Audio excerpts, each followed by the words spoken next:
Hi guys! Magandang hapon po sa inyong lahat dyan. Hapon pala dito. Kala ko gabi na kasi madilim na sa labas. Anyway, ang pag-usapan natin is about sa isang tanong sa atin ni Miss MG 1001. So, from TikTok po ito. So, ang tanong niya sa akin is kung mahirap daw ba ang trade test sa Pilipinas. Natuwa lang ako sa kanya, sa tanong niya kasi lagi siyang nakamiss sa akin. So, nandun yung malaking sign of respect niya sa akin. So, ito, gagawan kita ng video na para sa'yo.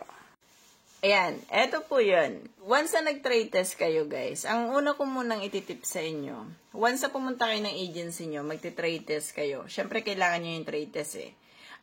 Panoorin nyo yung ibang gumagawa. Okay? Panoorin nyo. Kahit sa Taiwan pa yan or kahit saang bansa pa kayo pupunta, panoorin nyo yung ginagawa ng nasa unahan nyo, kung ano yung mga technique or mga possible na pwede nyong gawin, na possible na mas magpapabilis sa inyo. Pero, kung i-specific ko yung question, kasi ang question na to is sa Czech Republic. Kung i-specific ko ang question sa Czech Republic, ganito po ang ginawa ko before, noong ako po ay nag-trade test sa Czech Republic. So, ganito siya. Una muna guys, bibigyan kayo ng papel. Yung papel na yun is parang reviewer. Yung papel na yun is parang hindi nyo maintindihan, parang may nakasulat doon, something na mga instruction. So, sundan nyo po yung instruction doon, tapos ilagay nyo siya dito. So, sundan nyo lang siya, isipin nyo kunwari na nagbubuo kayo. Kung kayo po ay kagaya ko ng assembly ha. Nagbubuo kayo, something like that. Tapos, pag okay na, halimbawa na check nyo na, kabisado nyo na, feeling nyo kabisado nyo na, ang gawin nyo po, i-try nyo siya na isulat isa-isa sa papel yung mga nakabisado nyo. So, ganyan kasi yung ginagawa ko. So, ilagay nyo, i-try nyo, isulat. Halimbawa, for example, ano ba yung unang gagawin? Kasi marami yan eh. Sunod-sunod po yan, instruction po yan, kung paano yung pagkakasunod-sunod. So, kapag tingin nyo, nakabisado nyo na sa utak nyo, ang gawin nyo, kuha kayo ng isang papel, isulat nyo doon yung pagkakasunod-sunod base sa utak nyo.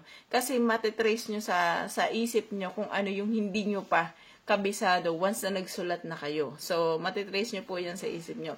So, ganun yung ginagawa ko once na meron akong kinakabisa.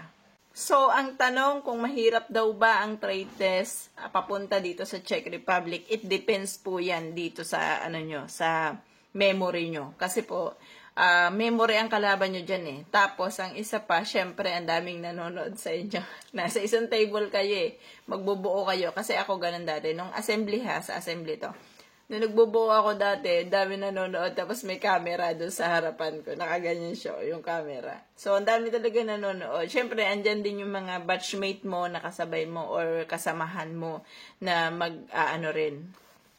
magte-trade test din. So, talagang andun yung pressure, tapos alam mo na binibidyohan ka. So, syempre talagang nanginginig yung kamay mo. Pero, as much as possible, basta kabisado nyo po yung inyong gagawin. So, doon kayo mag-focus guys.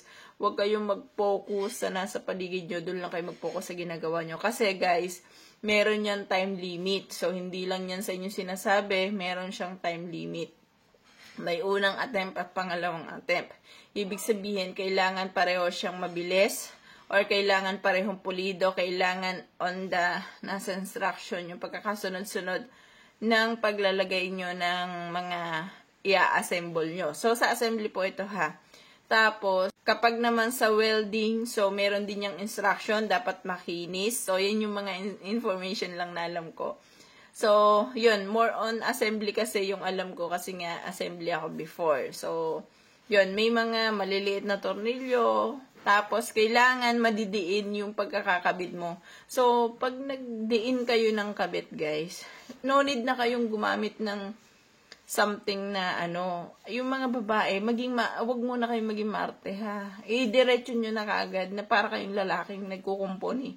So, ganun. Maliit lang naman yun. Yung sa amin before na ginawa is parang bangka siya na ginamitan namin ng tornilyo. Tapos yung mga parang mga screw, something like that, na pagkukunikin mo at ang magiging kabuuan niya is bangka. So, parang ganun, bangka.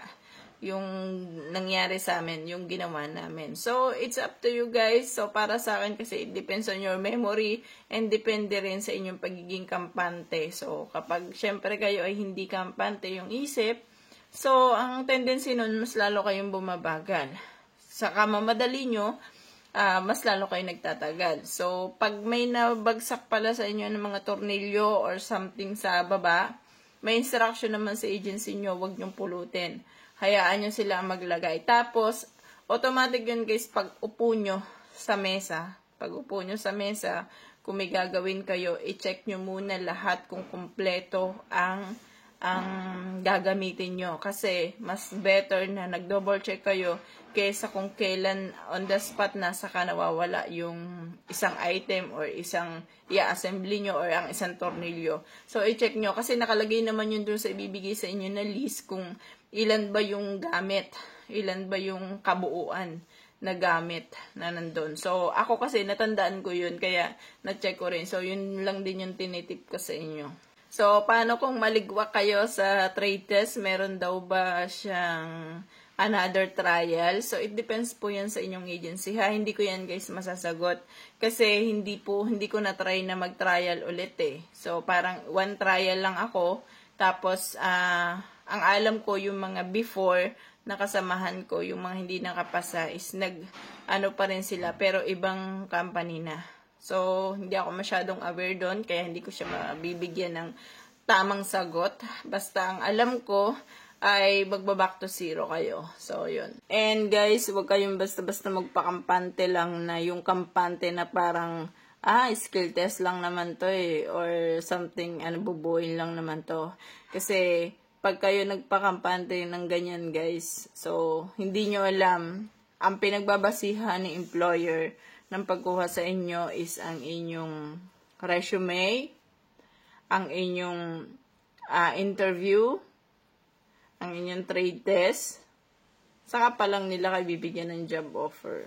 So, as much as possible, huwag niyong baliwalain lang or easy lang tong trade test na to. Pero, syempre, lagi ko nga sinasabi sa inyo, kung kaya ng iba, kaya nyo rin. So, dahil kaya nila, kaya mo din. Kaya, huwag kang susuko. Kaya mo yan. So, yung trade test, kung para sa yung company na yan, or yung trabaho na yan, makukuha mo yan. So, yun lang masasabi ko. Memory. Yun lang talaga. Wala na akong ibang masasabi kasi wala siyang tip eh. Wala siyang magandang technique.